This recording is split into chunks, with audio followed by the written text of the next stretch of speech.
I don't think so, Justin. Personally, I don't think so. Maybe where the tusk went into the vehicle. I don't know how far the tusks went in, but looking at the size of the holes, I think they probably did get it. They weren't very big tusks. I mean, they weren't very long, the tusks. They were quite short. And when I think of where it went in,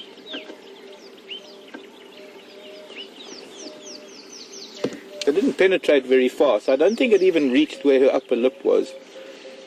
But maybe that's the only place that she could have really got injured, is if she'd forced her tusk into the side of the car and the metal reached the end of her tusk where her upper lip is. That might have changed things. But I don't know, I really don't think she would have been hurt at all. You know, I've seen elephants headbutting trees, giant marula trees, big palm trees. I've seen elephants going at each other as well. And, well, the car gave quite a lot. And it's an almost like aluminium type of body, which is why it dented so easily, or tore so easily, because it's actually a type of aluminium, or aluminum as it's called in other parts. It's a type of aluminium called Burma-Bright that is used on Land Rovers, and it's very durable, but it is also very thin and very easily dented and anyway, so I don't think she was injured. I wouldn't be surprised if maybe an abscess or there was something else that might have been something that's making her uncomfortable, that she takes it out on other things, other inanimate objects. One thing I wanted to mention as well that's very important with this whole incident is that she was hitting the vehicle between Jason and myself. She was angry with the vehicle. She wasn't angry with people as such. When I was turning around like this and I was facing her, and her head was, I mean, I could have hit her on the head. I was hitting the side of the car and I was trying to shut her down from my seat. I could have probably smacked her on the forehead, but I didn't want to really physically touch her. But as her head was coming, she could have quite easily lifted her head. She could have aimed for me, or she could have, using her trunk, could have aimed for Jason. But she made a point of only hitting the vehicle.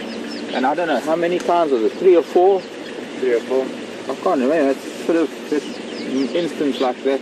So it's one big knock, a couple of pushes, another big knock and a couple of pushes. Yeah.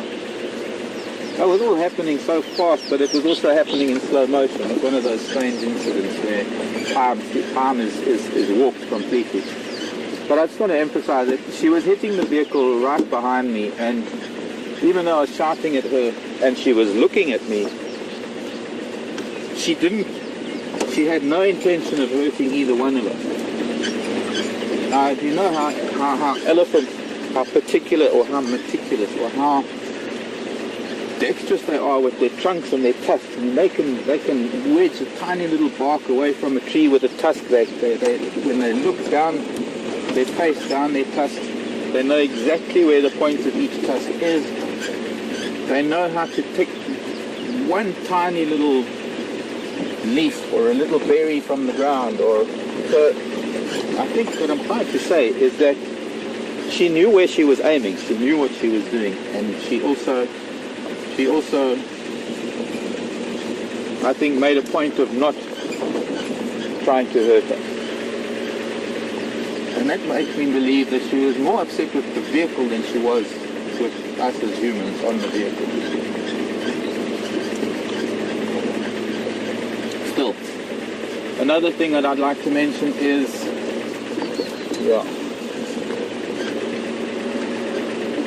okay, so we'll move on from the issue and put it to bed now, I suppose.